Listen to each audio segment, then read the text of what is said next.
Hello, my name is Daly, and today I'm presenting the essay Mannishness, Lesbianism, and Homophobia in U.S. Women's Sports, written by Susan K. Cahn.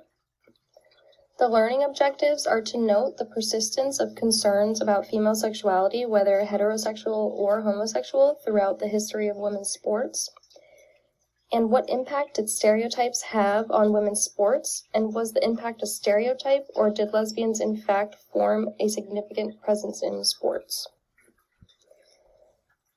The thesis is the paradox of women's sports throughout history is that the mannish athlete was not only a figure of homophobic discourse, but also a human actor engaged in sexual innovation and struggle.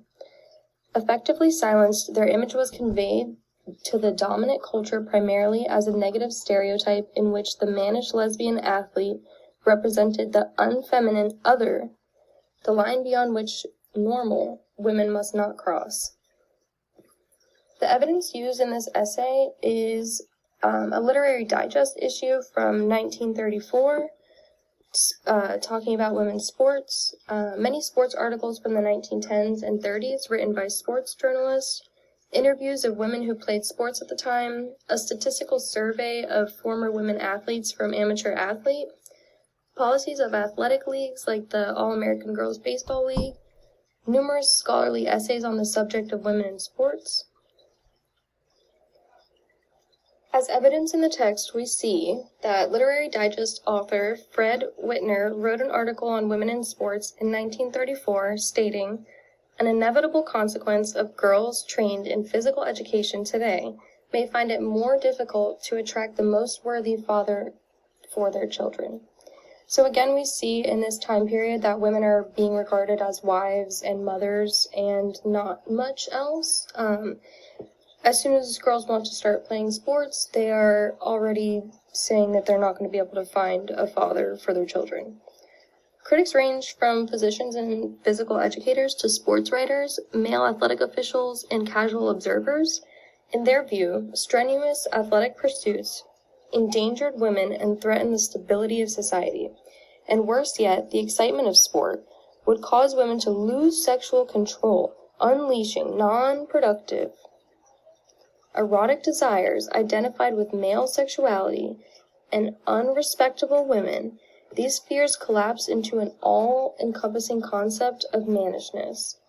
Mannishness was a term used here as to describe lesbian women without saying lesbian women. So in the 1930s, they used this term of mannishness to describe women in sports who were kind of getting rid of the society's standards of what a woman should be. By the 1930s, female athletic mannishness began to connote heterosexual failure, usually couched in terms of unattractiveness to men, but also suggesting the possible absence of heterosexual interest. For more evidence, we see in the following years after World War II, the stereotype of the lesbian athlete emerged full-blown. The extreme homophobia and gender conservatism of the post-war era created a context in which long-standing linkages among mannishness, female homosexuality, and athletics cohered around the figure of the mannish lesbian athlete. The athletics setting provided a public space for lesbian sociability without naming it as such or excluding women who were not lesbians. The environment could facilitate the coming out process, allowing women who were unsure or just beginning to explore their sexuality without having to make immediate declarations. Gradually, through unspoken communication, lesbians in sport recognized each other and began to create social networks. So it wasn't all of the women in sports that were gay by any means, but there was a decent number, and they did find community through playing sports. The athletic space full of women gave women a chance to explore their sexuality, but it also gave them an opportunity to define themselves as women and not let society define them as women. For example, just because you want to wear a pair of pants one day doesn't mean that you're gay. For evidence not in the essay, I chose this photo of the Peoria Red Wings, an All-American Girls Baseball League. I thought it was interesting because of the history behind two of the girls in this photo. One of them, it was not said which one she was, but the one with the writing Terry on her skirt, there's a Netflix documentary about Terry and her, at the time, girlfriend Pat. They met on an ice hockey team in 1947 and then later played for the Peoria Red Wings together.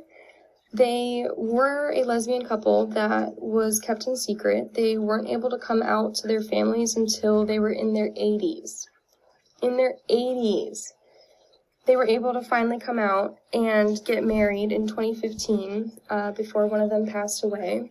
But I also wanted to include this photo to show the different types of, how women looked. It wasn't mannishness by any means. To me, none of the girls in this photo even give off that vibe a little bit.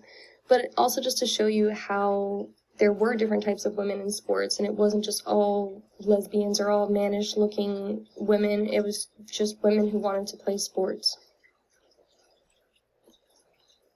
For the discussion questions we have, what measures did colleagues in universities take to protect women's sports from charges of lesbianism? And what were the price for those actions? Since those athletes who were lesbian could not afford to proclaim their sexual identity publicly, why does Cahn argue that athletics nonetheless afforded them social and physical space to affirm their identity and find community? And do you agree with Cahn? For the student activity, do you think that the stereotypes of women in sports have changed much since the 1930s, and why?